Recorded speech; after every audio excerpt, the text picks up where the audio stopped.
आइए मित्रों, आपके लिए आज लेकर के आए हैं हम साइंस का एक स्पेशल टॉपिक आज आपके लिए लेकर के आए हैं, जो कि 9th और कक्षा 10 दोनों के लिए बहुत इंपॉर्टेंट है, जिसका आज जो है टाइटल है पदार्थ। पदार्थ के बारे में हम अध्ययन करेंगे कि पदार्थ क्या होता है। संसार में वो सभी वस्तुएं जो स्थान घेरती हैं और जिनका एक निश्चित द्रव्यमान तथा आयतन होता है वो पदार्थ कहलाती हैं। पदार्थ का मुख्यतः दो विभाजन किए गए हैं पदार्थ के।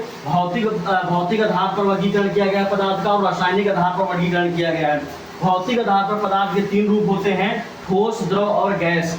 ठोस अवस्था आप जानते हैं जिसकी आकृति और आकार पहले से निश्चित हो, वो ठोस पदार्थ कहलाते हैं। जैसे कि आपको जो है पत्थर हो गया, लकड़ी हो गई, कोयला हो गया, ये सब कहलाते हैं। इसके बाद में द्रव पदार्थ आता है जिनकी आकृति अनिश्चित होती है और आकृति अनिश्चित होती है तथा आयतन उसके निश्चित होता है। ये जिस भी जो है उसमें रखे जाते हैं बर्तन में उसी का स्वरूप ग्रहण कर लेते हैं। इसके बाद में गैस आता है जिसकी न आकृति और आकार दोनों अनिश्चित होते हैं। रासायनिक वर्गीकरण के आधार पर हम इसकी बात करेंगे आपको कि पदार्थ क्या है। तो शुद्ध पदार्थ और मिश्रण दो प्रकार के जो है इसके पार्ट हैं। शुद्ध पदार्थ दो प्रकार के होते हैं, तत्व और यौगिक।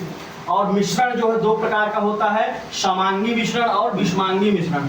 आइए बात करते हैं तत्व की। संसार में पाए जाने वाले ऐसे पदार्थ जो कि पदार्थों के मिलकर के बनते हैं और समान अनुपात में मिलाए जाते हैं तत्व कहलाते हैं। तत्व दो प्रकार के होते हैं, पहला है धात्विक और दूसरा है अधात्विक। जिसमें धातु के गुण पाए जाते हैं वो धात्विक कहलाता है, जिसमें धातु के गुण नहीं पाए जाते हैं वो अधात्विक कहलाते हैं। बात करते हैं मिश्रण की। मिश्रण दो प्रकार के होते हैं, समांगी मिश्रण और विषमांगी मिश्रण। समांगी मिश्रण में समान अनुपात में मिलाए जाने वाला जो मिश्रण होता है वो समांगी मिश्रण कहलाता है, जिसमें से ऐसे पदार्थों को मिलाया जाता है जो समान रूप से देखने में और गुणधर्म के आधार पर एक समान हो। विषमांगी मिश्रण की बात करें, जब विषमता के आधार पर अलग अलग प्रकार के जो मिश्रण के आधार पर पदार्थ को मिलाया जाता है तो विषमांगी मिश्रण कहलाता है। दूसरा बात करते हैं यौगिक।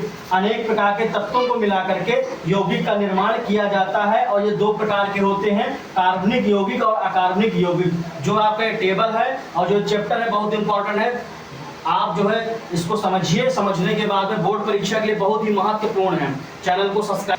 अगर आपको ये जो चीज़ें बताई गई हैं अगर इसको समझ में नहीं आ रहा है तो आप एक बार स्क्रिप्ट करने के बाद वीडियो को दोबारा देखिए। ये चीज़ें बोर्ड एग्जाम के लिए बहुत ही महत्वपूर्ण है और ये बार बार पेपर में पूछी जाती है। धन्यवाद।